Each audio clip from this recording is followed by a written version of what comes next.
আসসালামু আলাইকুম। আমি আসমা চলে এসেছি হজরত মুহাম্মদ সাল্লাল্লাহু আলাইহি ওয়াসাল্লাম এর দৈনন্দিন রুটিন সম্পর্কে বলবো।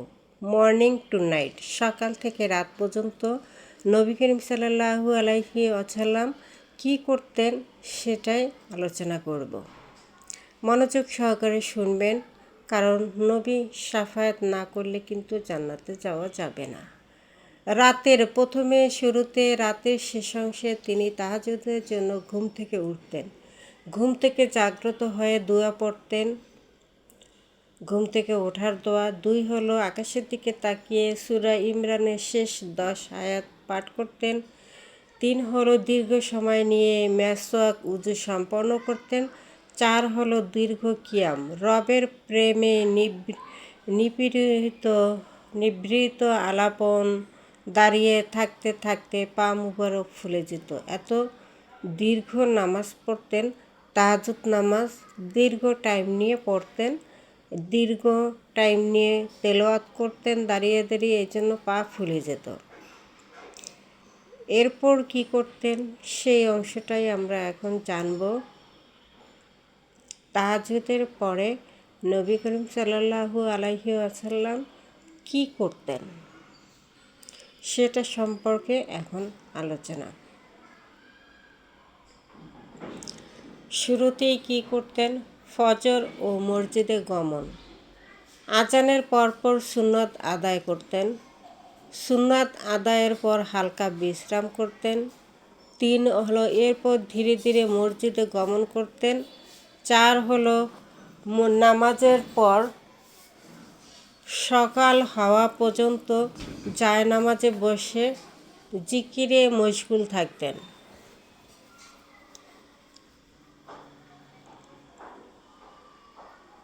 এরপরে কি করত সেটা জানব।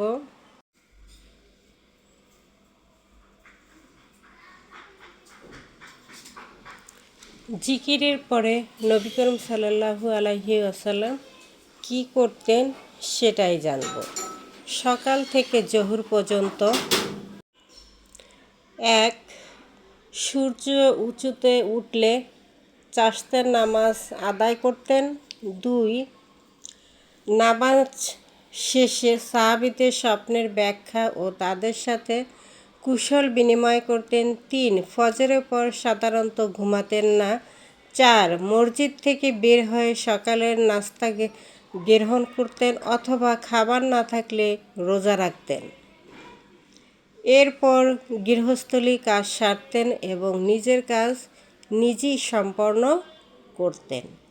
নবীজির যত কাজ আছে নিজের কাজ নিজেই করতেন এবং তার স্ত্রীরা যে কাজ করত সাংসারিক, সেই কাজেও নবীজি সহযোগিতা করতেন, তাদেরকে হেল্প করতেন।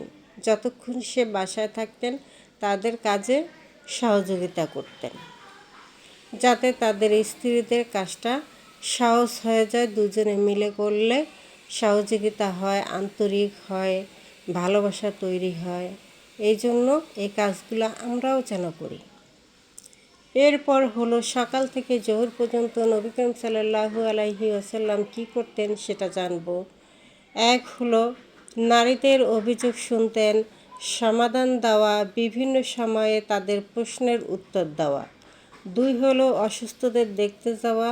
3 হলো প্রতি শনিবার কুবা মসজিদে যেতেন। 4 হলো বাজার পরিদর্শন ও লেনদেন তদারকি করতেন। 5 হলো কাইলুল্লাহ, মানে দুপুরের সংক্ষিপ্ত বিশ্রাম। দুপুরে কী করতেন? একটু বিশ্রাম নিতেন, ডান গালের নিচে হাত দিয়ে বিশ্রাম করতেন। কাইলুল্লাহর পরে কি করত সেটাই আমরা এখন জানব।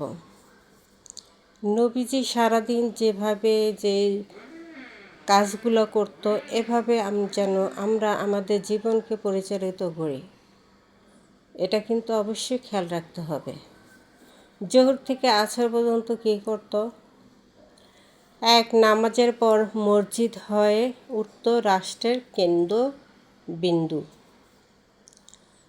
তিনি সবার কথা মনোযোগ দিয়ে শুনতেন এবং সমাধান দিতেন। দুপুরের সামান্য আহার খেজুর পানি অথবা জবের রুটি খেতেন।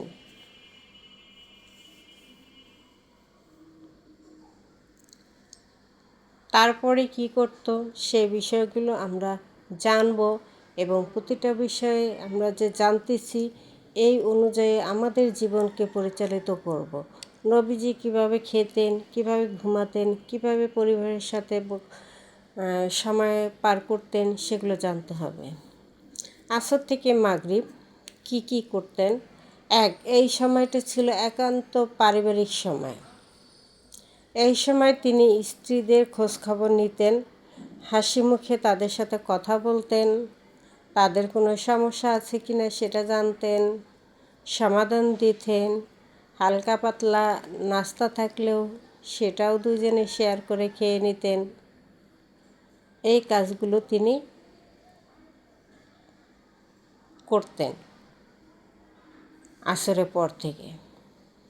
এরপর জানবো আমরা মাগরিব থেকে এশা পর্যন্ত কী কাজ করতেন।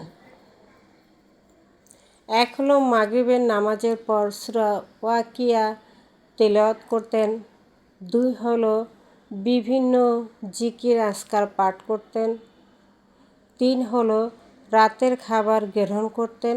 সাধারণ খাবার সাহাবীদের পক্ষ থেকে উপহার আসতো, কিছু খেজুর, কিছু দুধ বা কিছু রুটি বা কিছু মধু বা কিছু তরকারি।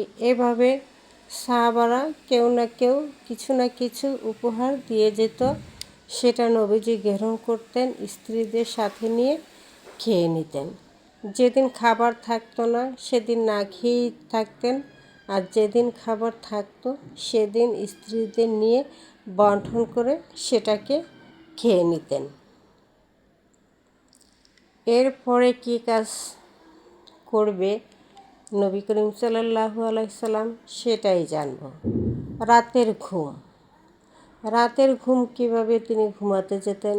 ঈশার নামাজ আনতে সূরা মুলক তেলাওয়াত করতেন, কারণ সূরা মুলক তেলাওয়াত করলে রাতে কবর আযাব হয় না এবং কিয়ামতের দিন সূরা মুলক আপনাকে সুপারিশ করে জান্নাতে নিয়ে যাবে ইনশাআল্লাহ। এজন্য এশার পর রাতে প্রতিদিন সূরাতুল মুলক তেলাওয়াত করবেন।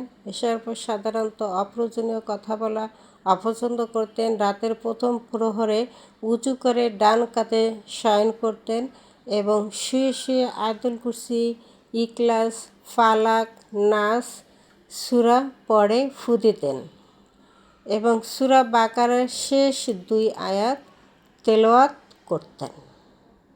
এইগুলো তেলাওয়াত করে কি করতেন, নবী করিম সাল্লাল্লাহু আলাইহি ওয়াসাল্লাম শুয়ে পড়তেন কিভাবে সেটাই জানব। মৃত্যুকে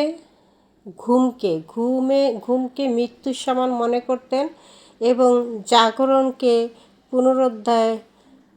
পুনরায় জীবন পেলেন এটা উপলব্ধি করতেন এবং মাঝরাতে নীরবে জান্নাতুল বাকিতে গিয়ে প্রিয়জনদের জন্য দোয়া